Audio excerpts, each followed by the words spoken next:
Hello friends, welcome to our channel Ammu and You, where Ammu is always ready to tell you stories after stories and stories after stories. I love to tell these stories to my little friends, bigger friends and bigger friends. Whosoever is listening to stories from Ammu and watching her videos are Ammu's friends. So, I need to thank you all my friends for the lovely response, huge response that you all have given me to Mahabharata, the epic. Of course, it is not too surprising for me because I believed that there can hardly be anyone who will not like the stories of Mahabharata. It is indeed such a fascinating epic, and that is why it is known as the world's greatest epic. It has so many characters, so many stories. So I cannot possibly cover all the stories and all the characters.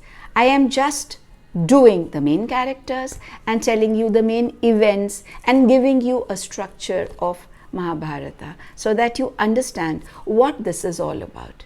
As you grow up, you will read more about it on your own, I am sure. Another thing that I would like to tell you, my dear friends, that your responses are so encouraging to me. They tell me your feelings. So, it would be great if you engage with me even more just by writing your comments. A small word, one word, two words, a phrase or a sentence, what you like, what you don't like, you agree with something, you like a particular character, you dislike a particular character, whatever it is. But giving comments make it so much more engaging for me and easier for me to understand the mood of my viewers. Thank you in advance for the same. Without wasting too much time, I think I should now get started with going ahead in this story of Mahabharata. Children, we had reached the story where the Pandavas were in exile, self-imposed exile. They were living in a forest with their mother Kunti because Duryodhan and his evil mama Shakuni were always plotting against them to kill them so that they could be, in fact Duryodhan could be the ruler of Hastinapur. Here Bhim had killed Bakasura, a huge giant who was troubling the people of the villages around, and Bhim with all his might and strength had killed him and had hung his head at the entrance of the village to show the people that the days of their trouble were over and Bakasur was dead and would never come back to trouble them. After relieving them of their trouble, the Pandavas moved out of the forest and went ahead. Now, there was King Draupadi, who had a beautiful daughter named Draupadi. She was an extremely good-looking princess, and King Draupadi had arranged for a Swayamvar for her. Now, what is a Swayamvar, children? Swayamvar is where you choose the person you wish to marry. So, in this particular Swayamvara, the princess would arrange for a competition based on a particular skill. There would be a particular test designed by the bride or her father, and anyone who could compete and be the winner would be the groom to the bride. So, here King Draupadi had arranged for a huge bow of Lord Shiva. He was a great devotee of Lord Shiva, so he had a huge bow. The bow was so heavy, children, that no one could even move it. So he had kept that bow and he had planted a pole on which he had hung a fish. The fish was supposed to revolve, and there was a cauldron of oil underneath that pole, beneath that pole. The competitor was supposed to come, lift the bow, see the image of the revolving fish in the oil, and aim the eye of the bird. Hearing of the Swayamvar, many princes from all around the kingdoms came to take part because everyone wanted to marry Draupadi. Duryodhan also went to attend, and with him he took his friend Karna. Now children, let me remind you, Karna was actually Kunti's son, who Kunti had got by the blessing of Lord Sun, the sun god. But Kunti was not married then, and so out of shame she set the child afloat in a basket in the river. The basket was taken up or found by the charioteer of that king there, of Kunti's father, and that charioteer raised Karna up as his own son. Karna did not know about his real patronage, so he did not know who his real mother or real parents were, and he believed himself also to be the son of a charioteer.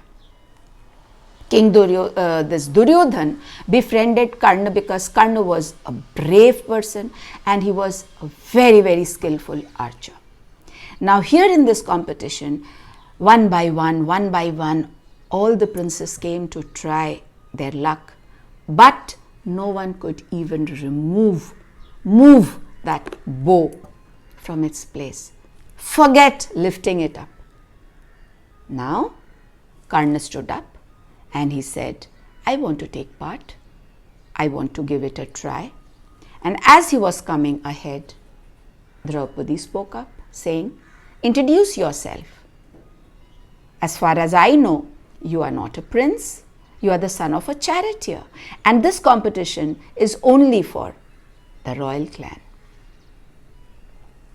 Karna was taken aback. Duryodhan was very angry. He stood up and said, so what? He is the king of Anga. To which Draupadi said, being king of Anga does not make him a royal clan, so he cannot take part. Feeling humiliated by this, in anger, Duryodhan, along with Karna, left the Swayamvara and walked out, vowing himself that he would see how to avenge this insult later. Now, Arjun stood up to try his luck. Lord Krishna always favored the Pandavas. He had spoken about them to King Draupadi. So, Lord Krishna invited Arjun to come and see if he could do something. Arjun came, and to everybody's amazement, at once he picked up that huge bow, pulled its string, and looking down in the oil at the image of the revolving bird, his arrow went and hit the eye of the bird. Sorry, children, eye of the fish. Now everyone cheered. Everyone cheered, and Draupadi was overjoyed to see the skill of archery. Everyone, the Pandavas, were also very happy. They immediately set off with Draupadi to their mother Kunti. Now, when they reached their mother in the forest, her mother Kunti was busy worshipping. They, in excitement, called out to her and said, Mother, Mother, come soon and see what we have got for you. His mother was about to finish her worship. So without even opening her eyes, she said, whatever you have got, like always you do, share it among you 5 brothers. Hearing this, the Pandavas were speechless. Kunti opened her eyes after her worship, and seeing Draupadi in front, she realized her mistake. She couldn't say anything. She felt so embarrassed. But Draupadi said, don't you worry, mother. It is okay. I was destined to have 5 husbands because the virtues that I am born with, the sun god had given me a boon that I would be the wife of 5 brave husbands. So I am fine with it. Kunti and the rest of the Pandavas were all satisfied then, and they were very happy to get Draupadi into their lives. This news of the Swayamvara and Draupadi choosing Arjuna spread and reached Hastinapur. Vidur heard it. He ran to Dhritarashtra, overjoyed because he had thought that the Pandavas are dead. Now hearing that they were alive, he could not believe his luck, and he jumped with excitement and said, King, Yudhishthir is alive. The Pandavas are alive. Our king is alive. Now Dhritarashtra was shocked because he did not want them to be alive. Why? Because he wanted his son Duryodhan to remain the king. But he could not say anything. He had to pretend to be happy. So he said, oh, that's such a fortune for us. That's so lucky for us. I'm so happy. Vidur, please make arrangements to get all the 5 brothers with the new bride and Kunti back to Hastinapur and to their rightful place. Duryodhan heard this, and hearing this, he was absolutely shocked. He went to his father and said, Father, what have you done?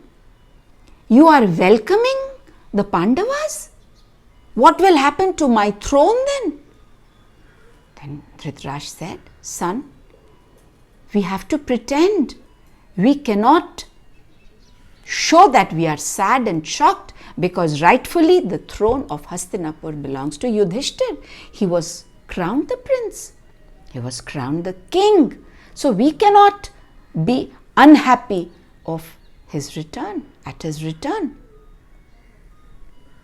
Then Duryodhan understood what his father was saying, and then he also pretended to be happy in front of the people and said that let us all be prepared and make massive arrangements to welcome my brothers and their wife and Mother Kunti. The people of Hastinapur were overjoyed to hear this. They were all so happy. They were all so happy. But Duryodhan and Shakuni, they were very, very sad and angry in their hearts. Now, arrangements were made.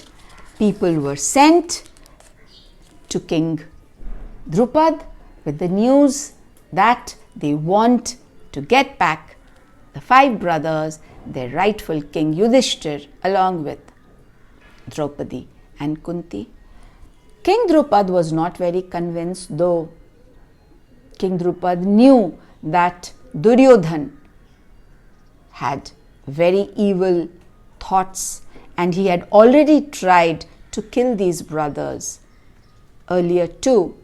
He voiced out his concern to Lord Krishna, to which Lord Krishna said, "Let them go. They are all brave. They can take care of themselves." Now, King Drupad, with many gifts, many gifts, set off with the Pandavas and his daughter, and everyone reached Hastinapur to a warm and grand welcome. The Pandavas, led by Yudhishthir, went straight to meet Dhritarashtra because he was the senior most. Dhritarashtra hugged them and said, "Welcome home." Bhishma was there. Now Bhishma had said that this kingdom and throne rightfully belongs to Yudhishthir. We have to give him back. Showing his displeasure, Duryodhan had argued against this suggestion, to which then Bhishma had suggested that at least the kingdom needs to be divided equally into two parts, and both the brothers should then be made kings. Dhritarashtra told Yudhishthir that, "Son, I know that you are a very fair and sensible person. You are wise too, and I admit that you are the rightful king of Hastinapur. But for so long in your absence, Duryodhan started believing that he would be the king. So I cannot break his heart. So I think I would request you to accept my decision of dividing this kingdom into two parts." Yudhishthir was always very humble. He said, "As you say, you are the senior most of our family. Whatever you say is fine with us. Let us divide the kingdom and let my brother Duryodhan be the king as well." So Dhritarashtra said, "Okay, fine, then go to Khandaprastha and you make it your kingdom." The Pandavas went to Khandaprastha and there made a beautiful kingdom and named it Indraprastha. Now children, Indraprastha was so beautiful. It had amazing architecture. And Khandaprastha was a place which was almost barren, and that is why very slyly that part of the kingdom was given to the Pandavas. But Pandavas, with their brains and design and efforts, transformed that barren land into a beautiful kingdom. When everything was ready, they invited all the kings and princes around to come and have a look at Indraprastha and be its guests. They came and they were absolutely amazed at the beauty. They marveled at whatever they saw. One by one, they all left singing praises of the Pandavas. Duryodhan and Shakuni had come too. They were also looking around, and they also could not help but praise what they saw. While going around, Duryodhan mistook a lake for a floor and slipped and fell. Draupadi was watching him from the window, and as soon as she saw him fall, she laughed out and said, "Son of the blind will be blind too."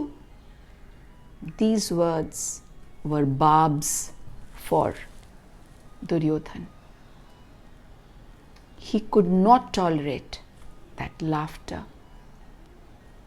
He got up And he vowed again to himself that he will make Draupadi pay for this moment in a huge way. So children, I think we'll stop now. I could just keep going on and on, but we will have to break off now and wait for the next week. I'm sure you would have liked this. Again, let me remind you, if you've liked it, tell your mothers to like, share, subscribe, hit the bell icon, and your comments would be more than welcome. Put just a word, 2 words, anything, but I would really, really appreciate that. Be good, be safe, be happy. Till we meet again with Mahabharata moving forward. Lots of love from Ammu to you. Thank you.